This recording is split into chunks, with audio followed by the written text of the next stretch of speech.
Şu an live olduk hocam, başlayabilirsiniz. Teşekkürler.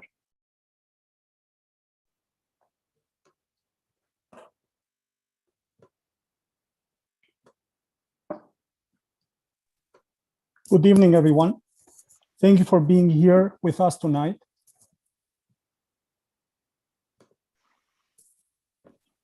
We are here to talk about COVID-19 vaccination and the latest update on the topic. I'm Dr. Oltion Alverami, and I'll be your host. I'm a nephrologist at St. Mary's Hospital in Waterbury, Connecticut.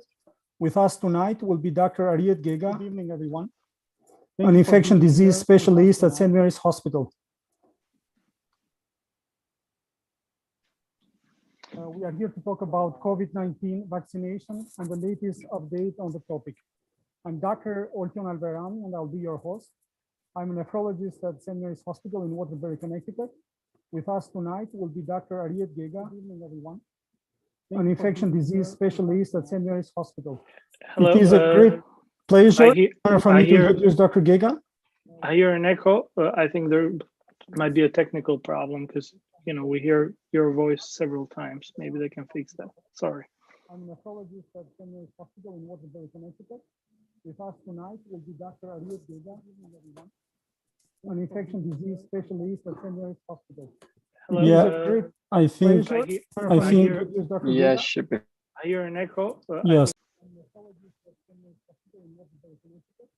With us tonight will be Dr. Ariet Gega, an infection disease specialist at St. Mary's Hospital. Hello, I think. Yes, should be. I hear an echo. Yes.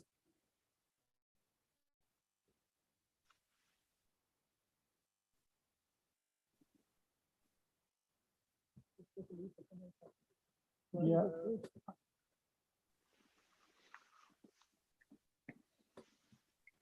Şimdi düzelmiş olması lazım hocam. Should I start from the beginning?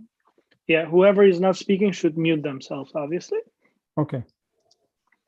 Okay. So, good to start? Good to go? Yeah, we are ready to go. Okay.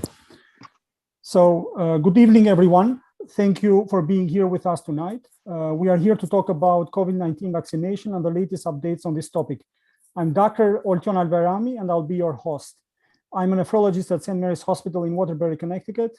With us tonight will be Dr. Ariet Gega, an infection disease specialist at St. Mary's Hospital. It is a great pleasure and honor for me to introduce Dr. Gega, who is a great colleague and friend of mine. He was born and raised in Albania and received his medical degree from Istanbul University Cerrahpaşa School of Medicine in Istanbul, Turkey.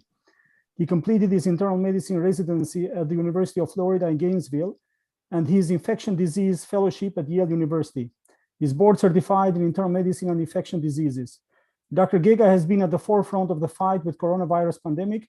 He has special interest in chronic viral diseases, including HIV, hepatitis B and C. He's well respected in his field and he has published in many prestigious journals. During our presentation, you can write your questions on our chat box and I'll be able to read them at the end. And now, without spending much time, let me invite Dr. Gega to begin his presentation. Welcome, Dr. Gega, the stage is yours.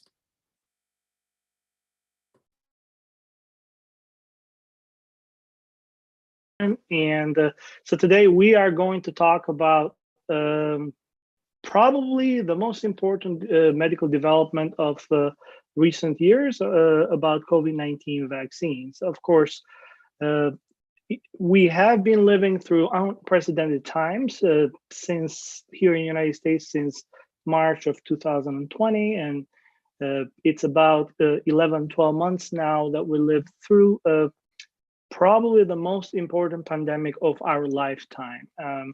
And we have talked before about COVID-19 and its pathology, its pathogenesis, and also the way it has affected our lives, how to protect ourselves from COVID-19, current medical management and treatment.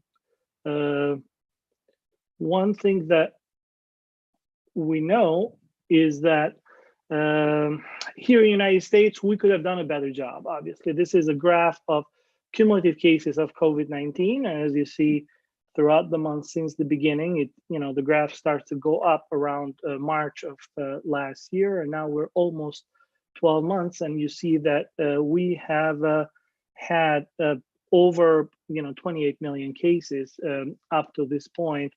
And these are only the counted cases, of course, the cases that were captured, and then throughout the world, if you look at the number of cases, are really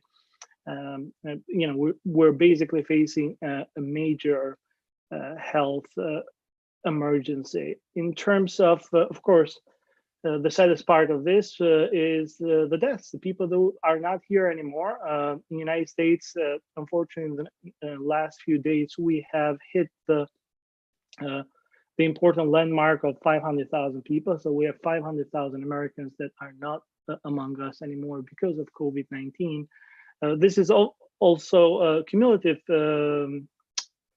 graph, which means that it doesn't show acceleration or increasing of deaths in the last several weeks. If anything, of course, as you know, we lived through a major spike early during spring of last year, and then we had another spike in the world, not in the United States that much, but in the world during the summer. And then after that, of course, we're having the winter spike. The good thing in the majority of the world is that we are seeing a significant decrease in the cases almost everywhere. Probably if you exclude certain countries of Eastern Europe, I could say things like Czech Republic, Estonia, Albania, etc., that have a significant increase in cases. The rest of the world, especially if you look at the blue line, is the United States, and as you see that we have a significant decrease, which is multifactorial. Of course, we cannot say that the vaccines have played a major role yet, because let's say in Connecticut, which is the statistics that I have because I am from Connecticut, we have vaccinated about 23% of the eligible adults, so people between age of 16 to 18 to the maximum age. So it's probably not the vaccine alone. It's probably multifactorial. It includes things like the fact that we're vaccinating people. We're also creating immunity through people who have passed the infection. There is probably some seasonality of the virus, and there is also a lot more, I think, obeying to the rules. People probably learned more from mistakes. People saw the calamities of this virus around them. It hit probably home, very close to home for some people. And also some major holidays already passed. So there is probably less socialing at this point. And then of course, we were waiting impatiently for vaccines, right? So everybody's eyes were on the vaccines, and it has been really a titanic achievement that for the last year, I mean, starting from early, probably in January, when the virus was first really described and sequenced, genetically sequenced, to late last year, when some important vaccines were actually cleared for use. And as I was showing in this timeline here, the top of the picture is actually how a normal vaccine would go. So normally, and we have over 30-something vaccines that have really revolutionized the life of human beings. I mean, for each one of those vaccines, measles, mumps, rubella, diphtheria, polio, etc., we can show graphs how the world was before the vaccine was introduced and then after the vaccine was introduced. And basically, it has really changed the fate of humankind. But each one of those vaccines have really been developed throughout the years. We had never really developed any vaccine in a shorter period than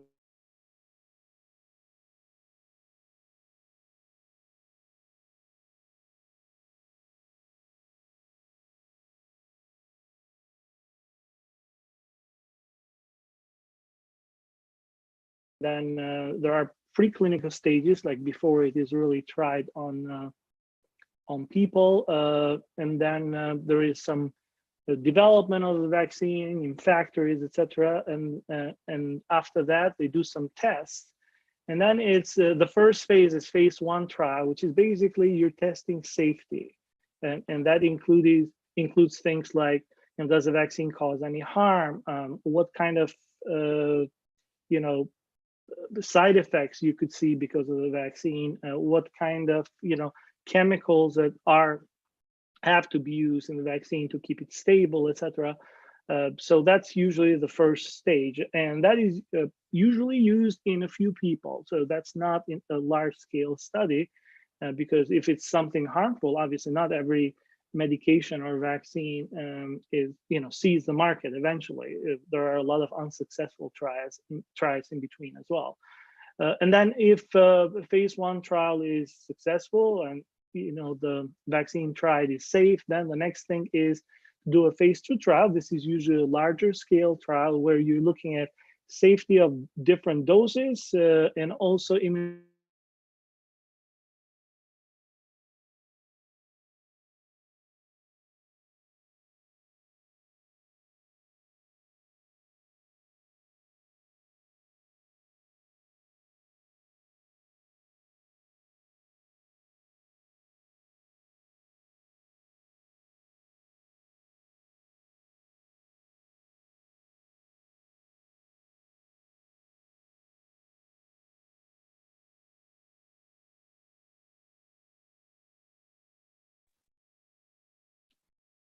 Hello? Yeah, I think it disconnected. I disconnected. Okay, let's connect back, I guess. Okay, am I connected? You're connected to Zoom, but there's a problem with YouTube. Just give me a sec, please. Okay. Because there are always technical difficulties we've learned to really live by over the last several months. Okay, so what was the last thing that I said, Dr. Al-Baghani? Before I got disconnected. We are back online now. We are on YouTube Live. I think you are going through the phase 1 trial. Okay, so basically what I said was that phase 1 is about safety, it's a small group of people tried on, and then phase 2 is more about, so this is on a scale of hundreds of people, and it's really what you do is you try different doses, and also you look at immunogenicity, which means how much immune system gets really startled by the vaccine. And so you measure antibodies and how much antibodies it generates, et cetera, et cetera. And then phase 3 trial is what really shows efficacy. So what happens is basically this time you already know that the vaccine is safe in a smaller portion of people, and then you know that you know the right dose, and you know that it does generate a significant immune response. And then what you do is you look at efficacy, so how effective the vaccine is. And also, of course, you always have an eye for the safety as well. You look at side effects because now you're trying the vaccine in thousands of people. And eventually, once you have phase 3 trial data and they're published and you show it to the public, you also show it to the regulatory bodies, which in the United States is the FDA, and the FDA will, just like it did with the vaccines for COVID-19, will allow them to be used in larger populations. So as you see, usually the preclinical development usually goes somewhere in 3 to 8 years, and then the phase 1 to FDA approval for other vaccines has usually been somewhere between like 2 to 12 years. However, when you look at what happened with COVID-19, of course, first data about the sequencing of the virus, so we knew like the genetic structure of the virus in January of last year, and then within the 6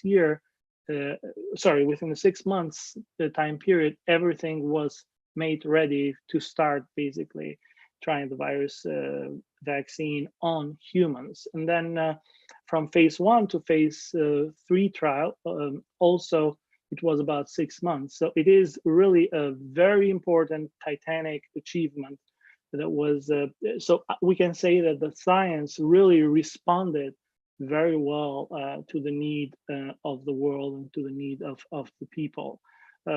So what happened after that? Of course, FDA approved the vaccine by giving an emergency authorization, use authorization. There are 2 vaccines, as you know. There is a Moderna vaccine, which was developed through a joint venture between Moderna, which is a startup pharmaceutical company, and certain places of academia and also NIH. And then we also have the Pfizer BioNTech vaccine, which was developed as a joint venture between the two companies as well. And here is another timeline of the Moderna vaccine to see how fast really everything was done. Of course, these are mRNA vaccines, which is a messenger RNA.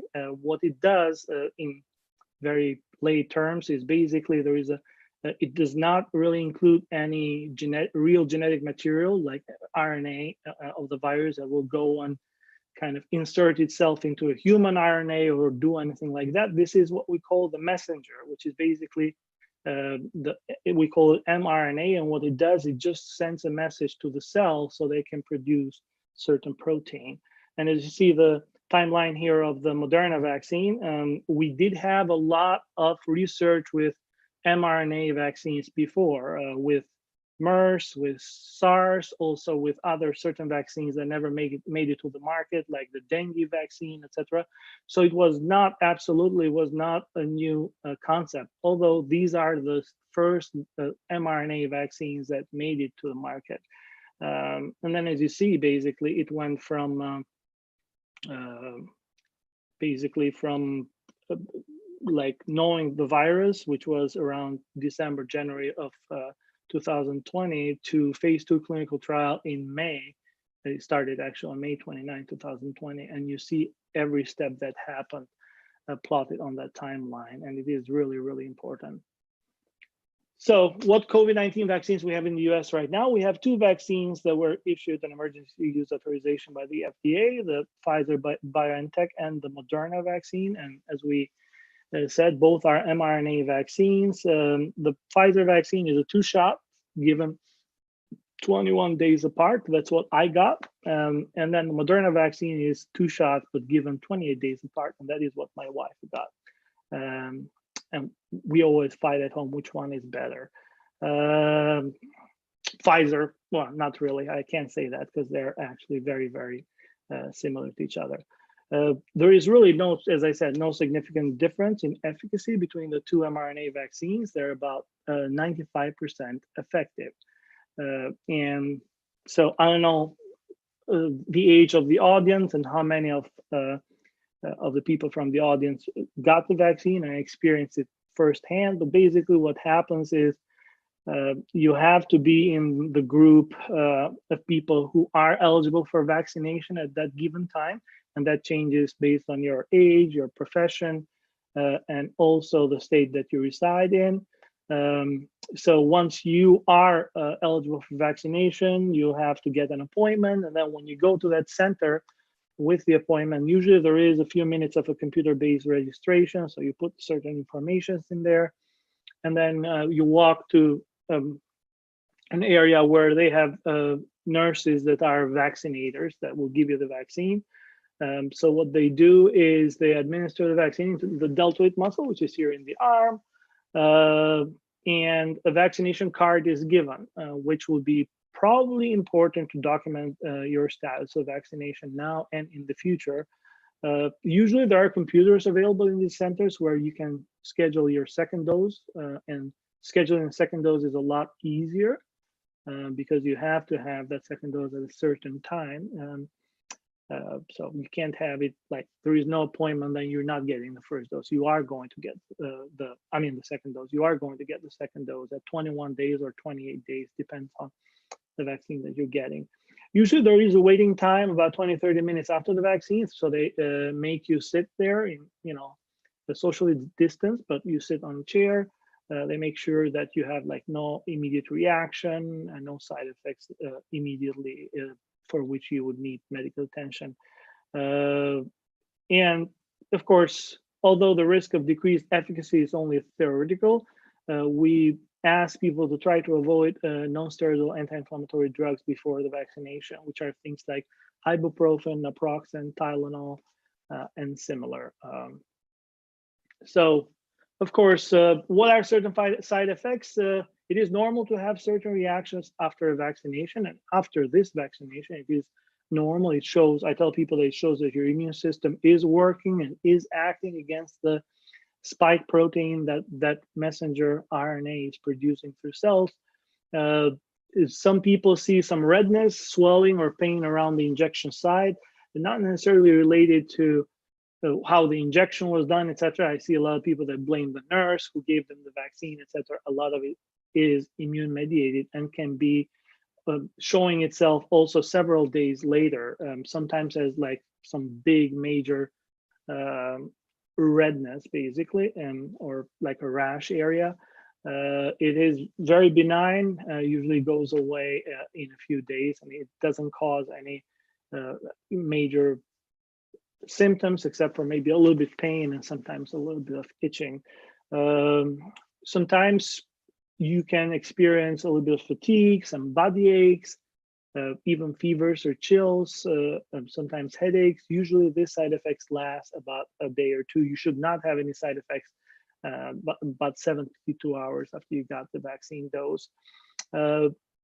Not based on any clinical data or trials, but like anecdotally, I've heard that the second dose usually has a little bit more side effects than the first dose. And me personally, I have probably the same story to tell, that after the second, I didn't have really much side effects after the first dose at all.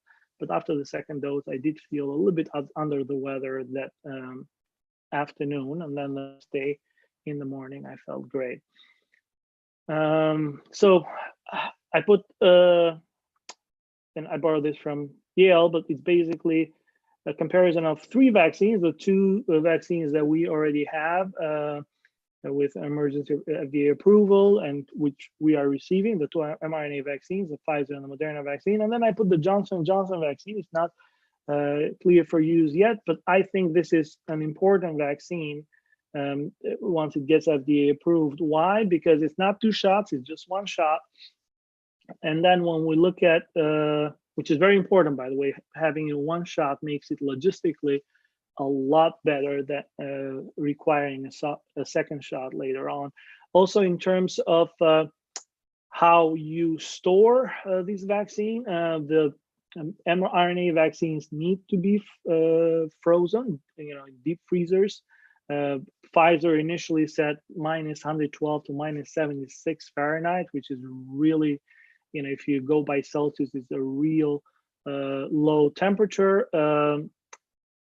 However, now there is more data showing that probably -20 Fahrenheit is as good. And the same thing is for Moderna, -4 Fahrenheit at least. Whereas for Johnson & Johnson, as you see, it's 36 to 46 Fahrenheit, which is basically your refrigerator temperature in your home refrigerator, really. And that is, it's actually, it's not an mRNA vaccine. They use a vector, basically. They use something we call adenovirus, which is another virus that's serves just as a basically shuttle to put that protein in your body, so it can generate immunogenicity, the immune system to work. It probably has, right now looking at there's phase 3 trials in different parts of the world, it does have less efficacy than the other vaccines, than the mRNA vaccines. As you see the effectiveness line, it is estimated to be 94-95% for the Pfizer and Moderna vaccine, whereas for Johnson & Johnson, depends on different parts of the world, an overall 66%, much higher here in the United States, was it 70% here, and lower in South Africa. And side effects were pretty much similar to the current vaccines that we have. So I suspect vaccines like the J&J vaccine will probably be major players, important players in global control of the pandemic, because, let's face it, if we're very surprised by the great effectiveness of the mRNA vaccines that we have, but if we had a vaccine that was 66% effective, we would have taken it. That's also very, very important. So here I have another kind of slide comparing many vaccines. So 6 different major vaccines used in different parts of the world to date. And you see the first 2 are the Moderna and the Pfizer vaccines, which are mRNA vaccines. And one important line here is that really severe disease, hospitalization, and death was zero or almost zero in all vaccine trials, including the Russian vaccine, the Sputnik 5, Novavax, Johnson & Johnson, AstraZeneca. In all of them, in trial situations, basically, there was really, there was this different protection, 95% in Moderna and Pfizer, and lower in these other vaccines. However, when you look at severe disease and death, there was significant protection by all the vaccines, probably less in South Africa because of the South African variant that we are going to talk on another slide.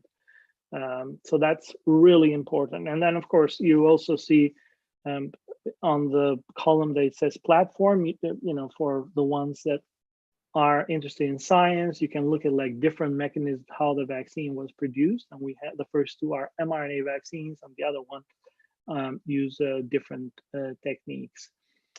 Of course, it's not only the antibodies, because that is one major thing that people are doing now in some places of the world, especially where they're using vaccines that maybe are less effective than the ones that we have here in the United States. They go and they measure antibodies after they are vaccines, because antibody exists as a test. Like you can measure quantitatively how much antibodies you have for COVID-19.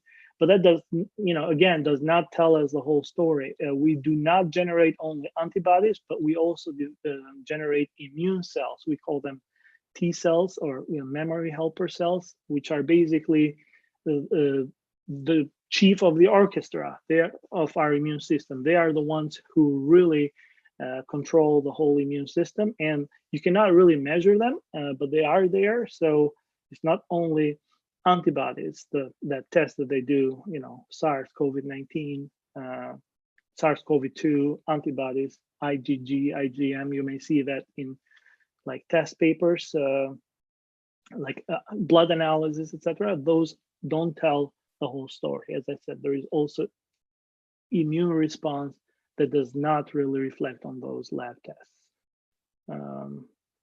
So of course, there is a lot of room to be optimistic, and I'm very optimistic. I think that the vaccines are our major allies in defeating the pandemic, and probably are the most important tool in our arsenal that will probably return us to normalcy sooner rather than later. And this table here is data. This is pooled data, a cohort from different centers here in the United States, from Boston, from Minnesota, etc., where basically they looked at thousands of patients. These are not trial now. This is not experimental. What happens in trials? Patients who are involved in clinical trials, they are actually followed by nurses, and it may not be a complete reflection of real life, how it happens in real life. This is actually a real life data. So these data that we share here are completely real life. They're not basically as part of a trial. And you can see that day 36 to 42 after the first dose, you can look at the very right corner. Effectiveness is 92.5%. So very, very close to the trial data. Even this real life data shows effectiveness of the vaccine of like almost as, because very often this values are given with a standard deviation. You can see it's like from 70 to 99%, but the average is 92.5%. So that's excellent. That's room to be a lot optimistic about the effectiveness of the vaccine. And more data, this is from, since I'm from Connecticut, this is data from state of Connecticut from nursing homes. So Connecticut and probably a lot of other states vaccinated or tried to vaccinate all nursing home residents and the staff of nursing homes. And I could say, at least in terms of residents, Connecticut was very close to 100%, so over 90%. And you can see basically cases, COVID-19 cases. So we started vaccinating really like late December, early January, and then you can see now the cases have decreased significantly. As February 16th, this is from the governor's website. Basically, they had only 30 cases of COVID-19 diagnosed from the nursing home residents, which are, as you know, very susceptible to severe disease and bad outcome because of their age and also because of their comorbidities, other diseases that they carry. So this is also, great news. And the other place where you get a lot of information from the efficacy of vaccine in real world is Israel. So Israel did really a great job with vaccinating in large scales, large amount of its population. And basically what they're showing in their data is that they have seen a 94% drop in symptomatic COVID-19 cases. And this was amongst 600,000 people who had received 2 doses of the Pfizer vaccine in that country. And they compared it basically in the study that they published, it compared it to the same size group, and they matched people very well. So they had another 600,000 people from their population who had not received the vaccine, and they compared the 2 groups. There was a 94% drop in symptomatic cases, which is a miracle. Again, this is some more data from Israel Ministry of Health. This data is from February 13th. And as you see is, so they looked at 7 days after the second dose of the vaccine, and then 14 days after the second dose of the vaccine. And as you can see, protection is over 90%, and protection from serious disease is like 99% really. So this is excellent. This is, a miracle that really needs to be hailed, and really room for optimism for all of us. So one question that we hear very frequently is, of course, we know from the clinical trial data and also from this initial real life data that the vaccine decreases significantly, over 90-something%, the rate of symptomatic disease, and also definitely the rate of severe disease or death. But does it decrease transmission, which means that could the vaccine just stop you from developing symptoms and getting sick, yet you still can shed the virus and infect other people? So again, right now we rely on early data, so we don't have the best answer for that question, and we're still keeping that in the back of our mind that it could still be something that we need to really test. But early Israeli data also strongly suggests that the vaccine greatly reduces virus transmission as well. And they had a decrease in asymptomatic carriers of like 75 to 89%.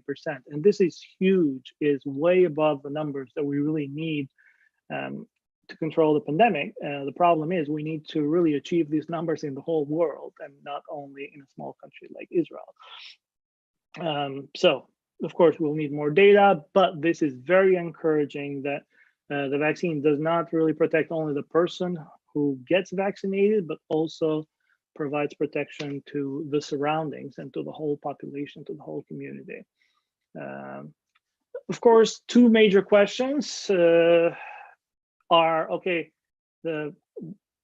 basically what has been called before the Wuhan strain. Of course, the vaccines work great. What about these new variants? Now, one thing I want to really clarify is that mutations and development of different variants is not really something specific to COVID-19, to the SARS-CoV-2 virus. It happens in every virus, and some viruses actually have a lot more mutations than others because their mechanisms are not very developed, like especially things like HIV, hepatitis C, etc. They have really a lot of mutations throughout the day because really it's about 2 billion times that the virus replicates in a human body. And we're talking about HIV and Hep C. So at any given time, there are like millions of mutations that happen. The vast majority of them are not really successful, obviously, because they don't really bring anything to the table for the virus.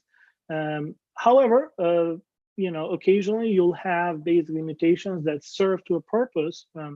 So for other viral diseases to escape medications, to escape vaccines, etc., or to make the virus more fit, which means like it can really multiply and replicate in worse conditions, etc.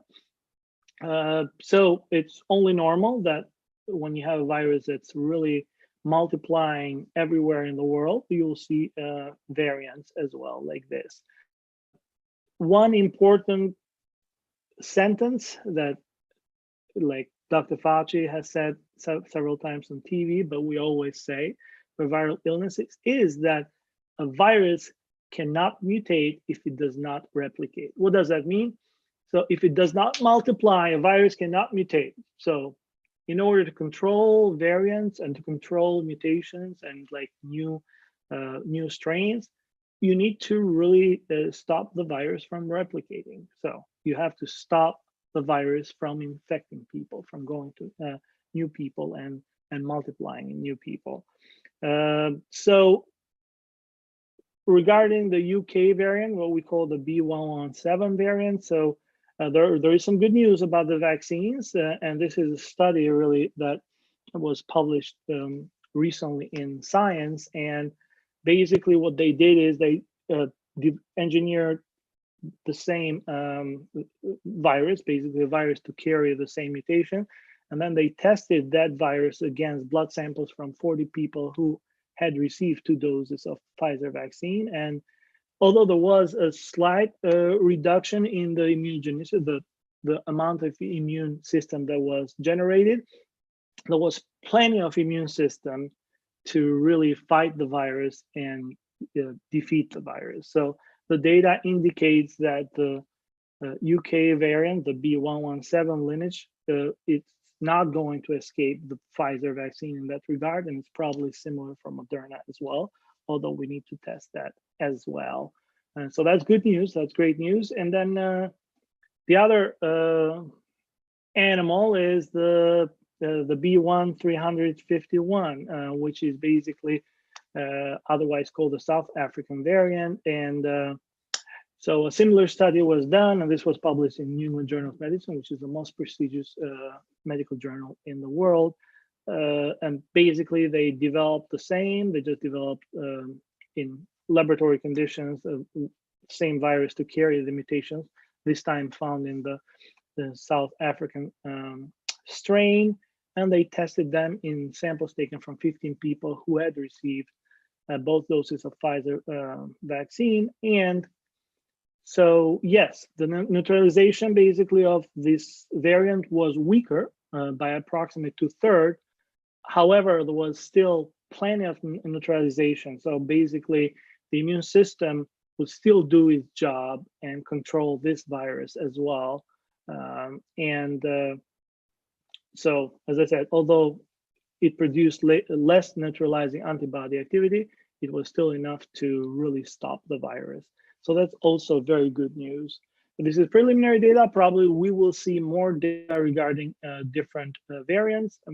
The other good thing that we've heard from the pharmaceutical companies is that even if in the future, and we predict that probably if we control the virus from replicating and we control the pandemic, we probably are not going to have variants that escape these vaccines. However, if somehow we allow this virus to linger for several years, we could see variants that can escape this vaccine. However, the pharmaceutical companies have reassured us that it's very easy now to produce vaccines with like a different mRNA that can basically neutralize any future variants as well. And also, it is going to probably be a lot less expensive, and the world will be a lot more ready, let's say, about all of that. So this is all good news. I don't see any bad news here. But it is probably important to repeat the same line. If the virus does not replicate, it does not mutate. So we have to stop the multiplication of the virus. And that's probably a duty for the whole humanity. Everybody should do their part. And it's absolutely not a good idea to have the youngs. Let the youngs get the vaccine. Let the youngs get the disease, right? And let's vaccinate the old. I mean, the problem is the virus then will run wild throughout the globe, and then we'll have probably more problems in the future. So that's not something that we want to do. One important question that I hear, including from family members that they've had allergies in the past, am I going to get an allergic reaction due to these vaccines? So by the time this JAMA is another Journal of American Medical Association, it's another very prestigious journal, and basically they showed pooled data from 18 million vaccination, the first 18 million, and there were 66 cases of anaphylaxis. So it's much lower than, let's say, penicillin or any other antibiotic that people probably take like candies sometimes when they feel the slightest symptom.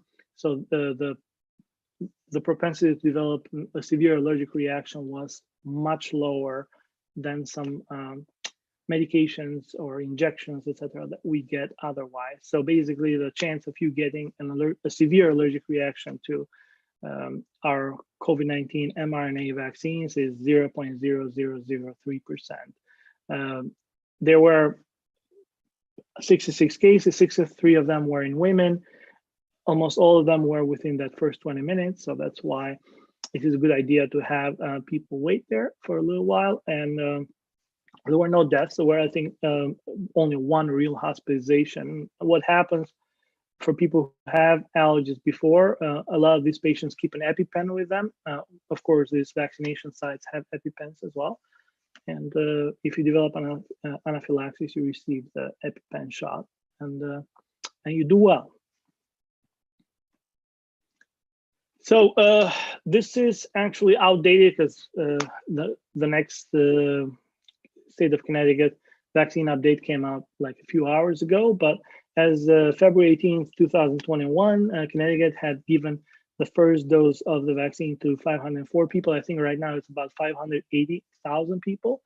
And then the second dose to, I think right now is about 280,000 people. So of course, in our state, we have about 2.5 million adults which are eligible for vaccination. So it seems like at least about 23% of the population has received the first dose. And it seems like by the end of April, beginning of May, there'll be enough vaccines to have an open season, like for everybody to, including people between 18 to 35-year-old without any medical condition, they could go and get the vaccine. So of course, we're one of the better case scenarios. There are some states that are not doing as well. But as, for example, as February 18th, we had vaccinated over 68% of people over 75 years old, and about 1/3 of the people between 65 and 74 years old. And of course, there are some important points about vaccination: access, outreach, and education. And probably the talk that we're having today serves to that purpose as well. So vaccines do not save lives. Vaccination saves lives. So just having a vaccine available or having it in pharmacy on the shelves does not really help anybody. It needs to be in the arms. So it needs to be really vaccinated, not just the existence of the vaccine. So that's very, very important.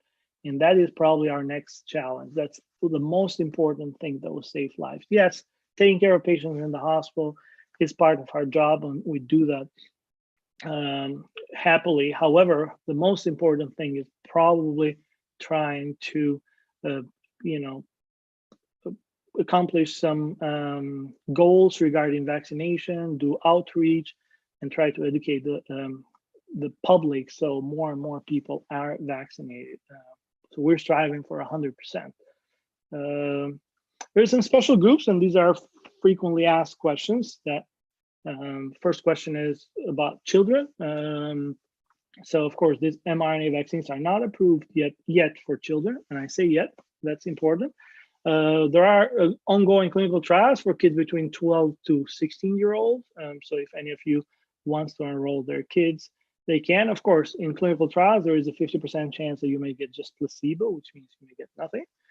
But even those children probably will get the vaccine eventually once the data is published and the vaccine is approved for kids. I don't foresee any issues. Right now, it's just not FDA approved for the kids because there were no kids in the data that was shown. So now that it's being studied in kids, I'm 100% sure probably that it will be approved similarly for lower age groups as well. Another important question that comes all the time is, okay, what about if I'm pregnant or if I'm breastfeeding? And so again, in both clinical trials, there was no people that were pregnant. However, people got pregnant throughout the study, and then there have been other people that have been vaccinated who have been pregnant or have been nursing, and there has been no adverse effect seen. I don't have any reason to believe that any risk to the mom or to the baby would outweigh the risk of COVID-19. So I would recommend that pregnant patients also consider the vaccine. We've touched this before several times, and although it doesn't seem like there is major worse outcome in pregnant females in terms of mortality, like they probably don't die more than people who are not pregnant, there is a propensity for pregnant ladies to be hospitalized more and to be hospitalized in a higher level of care. Let's say, I mean, if you're 30 and you go to the hospital with a fever only, you have like a 0% chance of being hospitalized. They're going to send you home. However, if you're pregnant and you're going to the hospital with a fever, you probably have like a 100% chance that you are going to be hospitalized. So there are probably some bias in that regard, but still, I think that it is important to protect the mothers as well. Another question that I have is, what about like frail people who have less than 3 months life expectancy, people with advanced cancers, etc. It's an individual decision, but it may, the dose may be probably safe for another person until at least we have enough vaccines for everybody.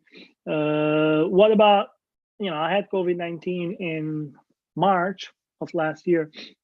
Should I get the vaccine? The answer is yes. The vaccine probably elicits more immunogenicity than the disease, especially depends on how you pass the disease and how much your immune system was elicited at that time. So it is important that you do get vaccinated.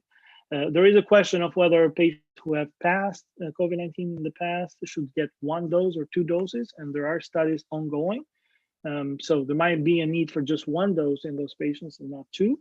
But right now, the guidelines say to receive the 2 doses until we hear otherwise. Another question that I've seen a lot, especially among healthcare workers, is, I was diagnosed with COVID-19 in the interval between the 2 doses. You get the first dose, and then 3 days later, because your immune system is not ready yet, and you get the disease. So what do I do? And the answer to that is right now, of course, not based on a lot of data or knowledge, but the answer is just obey the schedule. So if you feel okay, you've passed the viral disease and you feel good, you have passed COVID-19, then you can go ahead and get your 2nd dose of the vaccine.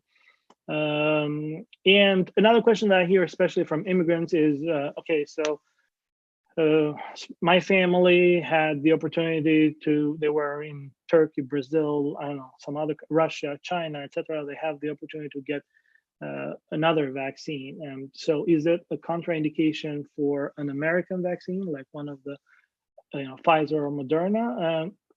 And the answer to that is no, really. So if somebody gets a vaccine from China or from Russia, they can still get the Moderna or the Pfizer vaccine if they wish to, probably when the vaccine becomes available for everybody and there's no shortage. Of course, the most important thing that I think I need to emphasize in these talks is what we can do to really overcome certain barriers to vaccinations. And of course, one major barrier to this point has been access, availability, because we don't have enough doses. So we're doing that kind of phase by phase, vaccinating the most susceptible or the people who are most at risk first. Of course, we would like to sooner rather than later have the capacity to vaccinate everybody, not only in the United States, but in the whole world. Another important factor is vaccination hesitancy. So it's maybe normal for some people to be hesitant about the vaccine.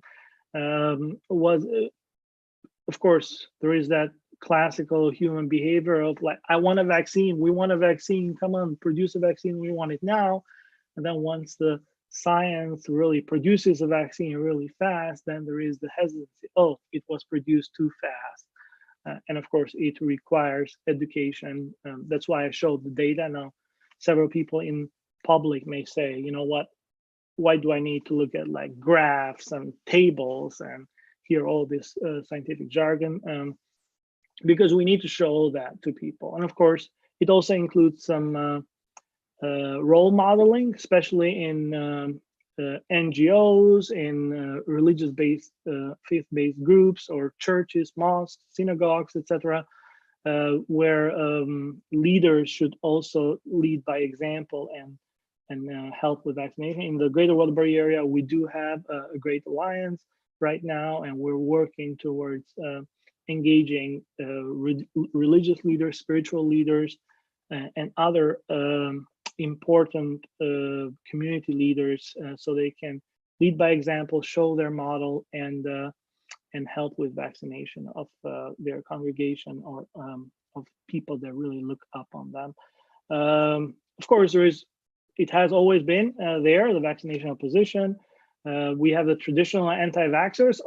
They're still out there, although, I mean, their whole case has always been based on vaccines are bad for kids and create autism. The thing is, we're not vaccinating exactly kids.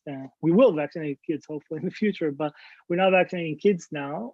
So their theories are not exactly based on anything, but there is always that discussion of, oh, it has this this chemical or that chemical. They read at the back of the bottle maybe, or they Google things that are in there. Of course, I always invite them to look at the cake or the cookies that they buy from Stop and Shop, or from, you know, wherever they buy their groceries.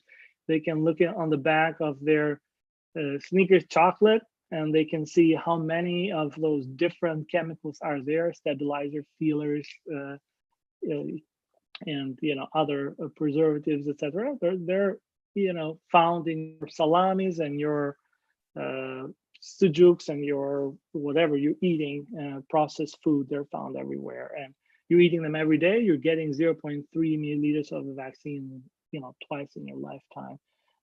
So it really doesn't make any sense. Of course, there are conspiracy theories. I mean, of course, we live in like difficult times. Everybody has an opinion about things that they know and about things that they don't know, about things that they have zero familiarity with. There are a lot of ways to propagate fake news, you know, portals, online, you know, different websites. Of course, people have gained the courage that my ignorance is as good as your knowledge, you know, is that classic meme of like the person who investigates vaccines in the 20 minutes that they spend in the bathroom versus, you know, and they have the courage to really take the argument to, you know, specialists or, you know, important leaders in the field. We've seen that several times. I've had to really argue with people, and of course it wasn't in even grounds, and you try to really be nice and explain things to them. My favorite was one of my old neighbors from Albania, you know, a middle-aged lady that right now is unemployed at home. And she said, I don't want the vaccine because Bill Gates is going to inject me with a chip, and then he's going to see where I go. And of course, her name was Barda. I said, Barda, that probably is going to be a wasted chip. You know, where are you going? Are you going to some place special that's really worth following?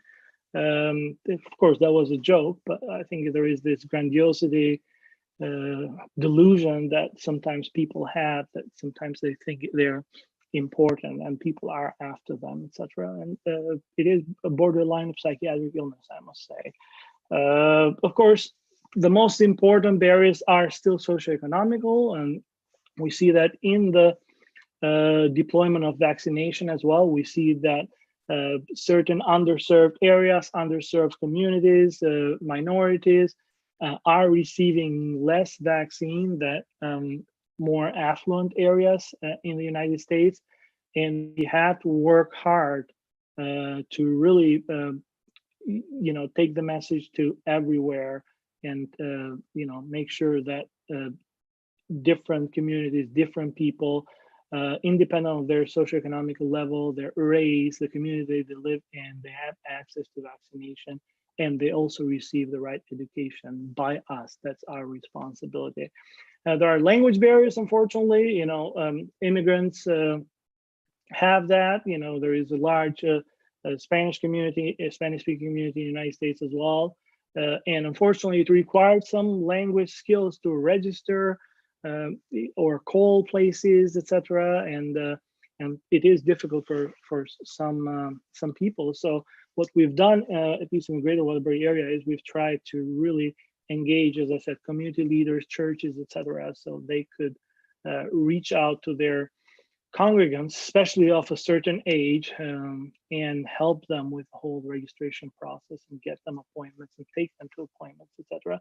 And there's also technology issues. Not everybody's technology savvy. So if it requires, you're talking about like getting an appointment from VAMS, which is this central place in almost every state, or going into like different websites to try to register for a vaccine dose. And that requires some savviness. And of course, we're vaccinating people who are 65 and older, and if you screen them for technology savviness, you probably are going to find that a vast majority of them have issues with how to navigate the web, how to get a computer to or a phone to work, etc. So that's why it probably is an important. There is an important role for their kids, for their grandkids, to help them through this process, and of course for us as well.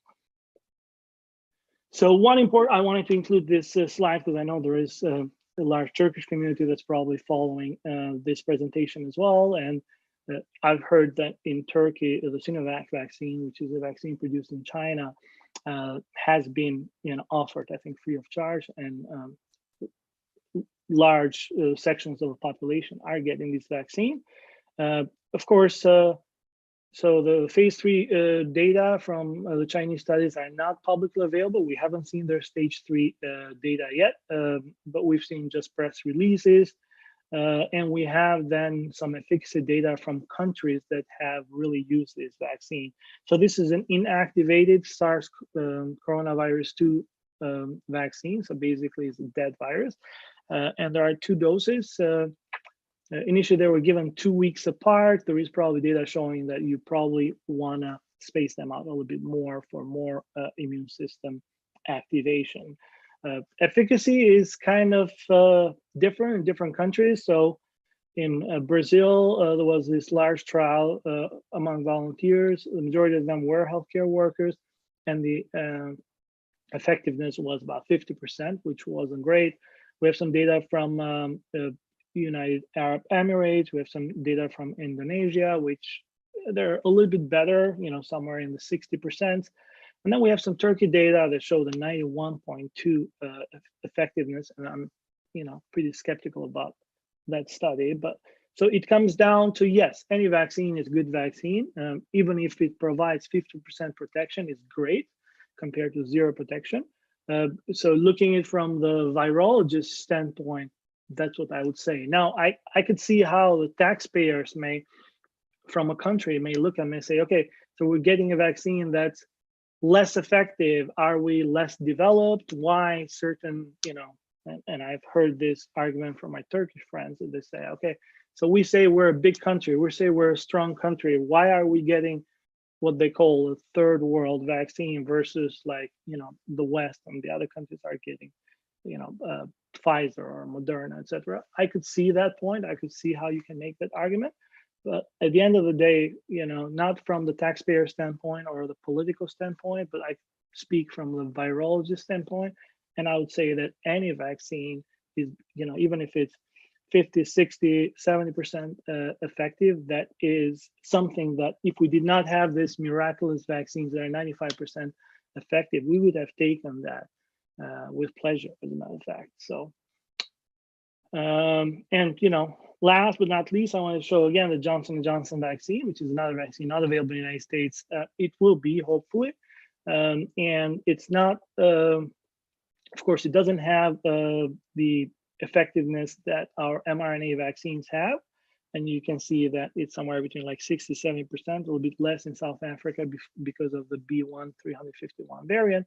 However, it protects really well against like severe disease, especially like when at least a couple of weeks have passed, or at least like a month has passed after the dose, and it protects 100% against death, at least in their studies. So because it's a one-dose vaccine, and also because it will require no special storage, refrigeration, etc., I think it will probably be an important player, just like some other vaccines from other countries will be, as long as we see real data, stage 3 data from vaccines in India, China, Russia, or any other country out there.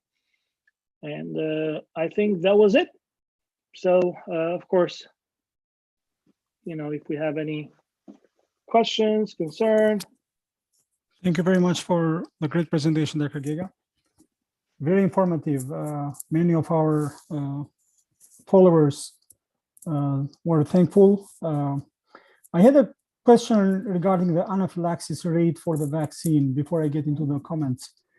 Compared to the influenza and like varicella zoster, to your experience, what's the anaphylaxis rate with the new vaccines, mRNA? So it's in the middle. So it's probably a little bit more than the influenza vaccine, and it is less than your Shingrix, which is your shingles vaccine. Mm-hmm. So it's in the middle, I would say. And of course, anaphylaxis is something that can be treated medically. So it's not like it's a serious reaction, but at the end of the day, it's still it's possible to manage. So yeah, there have been no deaths. Obviously, there has been only one patient that was hospitalized to like ICU, etc., but was treated probably out of precaution, because I'm aware of that case. I know that how that went. So, but the majority of them, if you I live with somebody that has allergic reactions. My wife has certain allergic reactions, and people keep their EpiPens in their bag, etc. Sometimes they have allergic reactions due to different, food, specific eggs, nuts, etc. Which you cannot always vet for those ingredients in certain processed food. And then if they have an allergic reaction, they know what to do. So, excellent. So one of the commenters did write, her parents are here with a tourist visa and they don't meet the age criteria. Is it possible, to your knowledge, are they a candidate for getting the vaccine yet? So of course, these are questions for probably the politicians and the policymakers in every state. However, right now, I can tell you, at least in our state, no, they're not eligible. And twofold. Number one is the age, and also the fact that they're here on a tourist visa. I don't think that they will be able to get a vaccine because they will not be able to register through VAMS, etc. However, that's true now. Will it be true in late April? Probably not. I suspect that probably by May or early summer we'll have vaccines in the way that you could just walk in your primary care office or in your certain pharmacies and just get your vaccine there.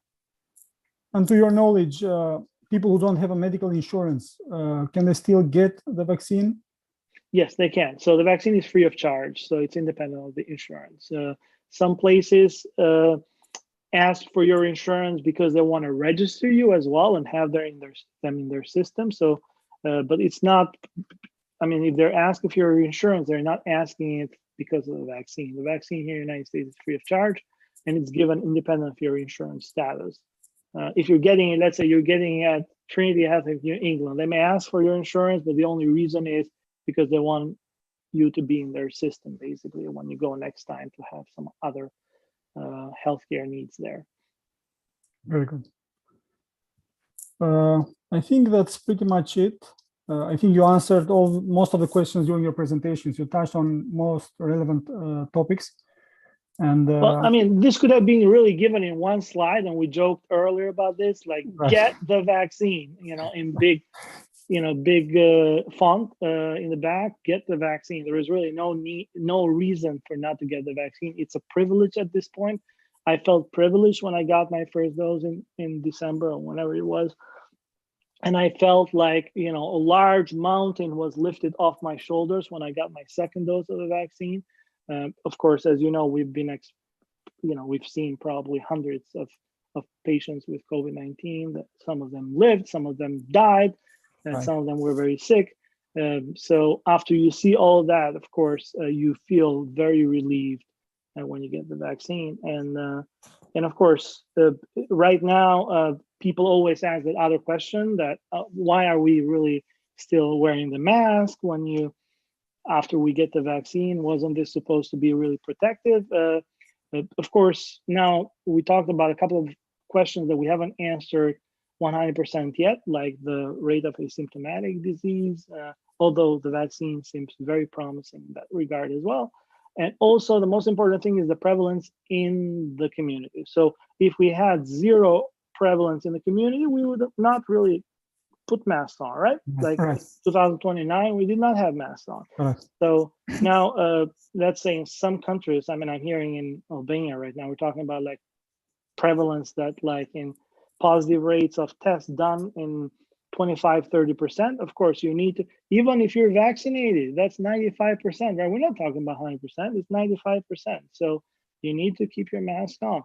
Of course, vaccination will decrease the rates in the community. And then eventually when the rates in the community are, minimal or close to zero, then we will, of course, go back to stadiums, watch games, remove masks, go to concerts, and hopefully go back to our normal life.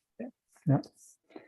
And another question is, if you had the choice, which I think it's still far away from being an option, but if you had the choice of choosing one vaccine, which one would you go for? If it was between Pfizer, Johnson & Johnson, or Moderna?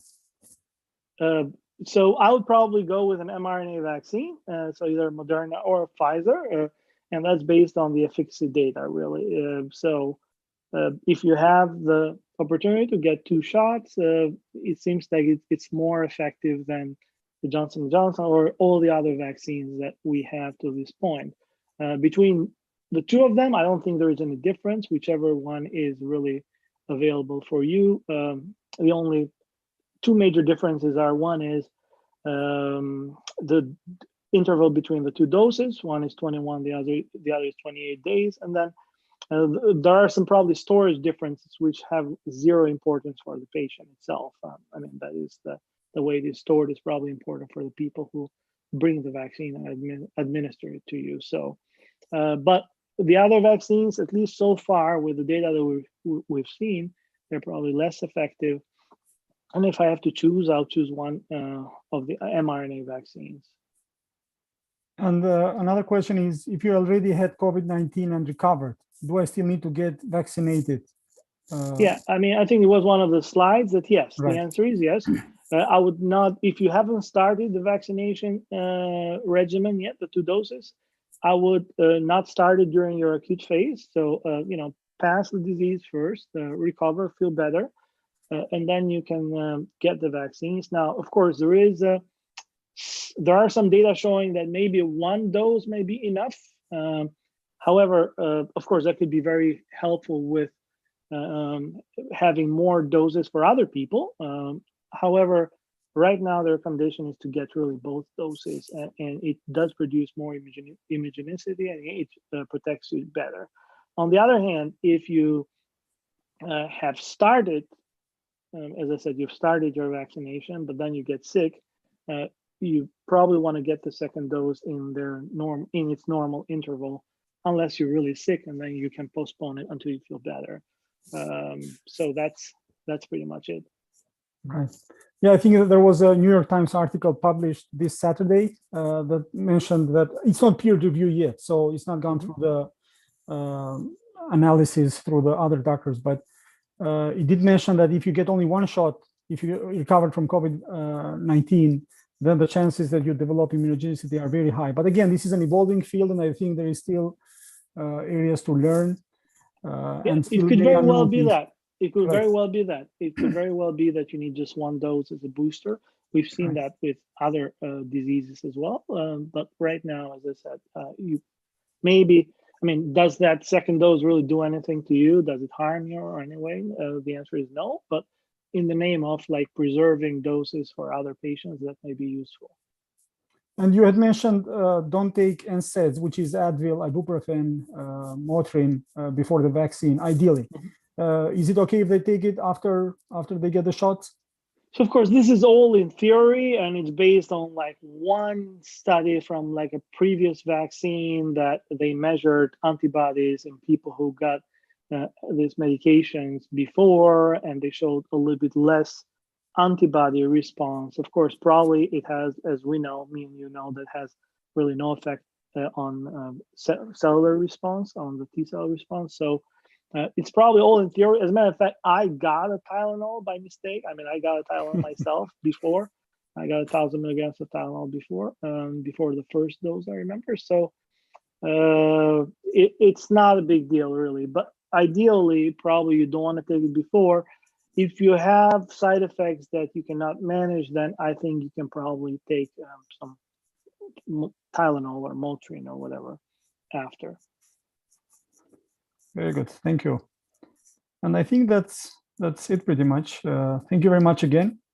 Okay, it was a pleasure. And of course, we are going to do more of this. I think this is very, very important through NGOs, through church groups and other religious groups, because we need to really put the word out there, and we need to fight vaccine hesitancy at this point.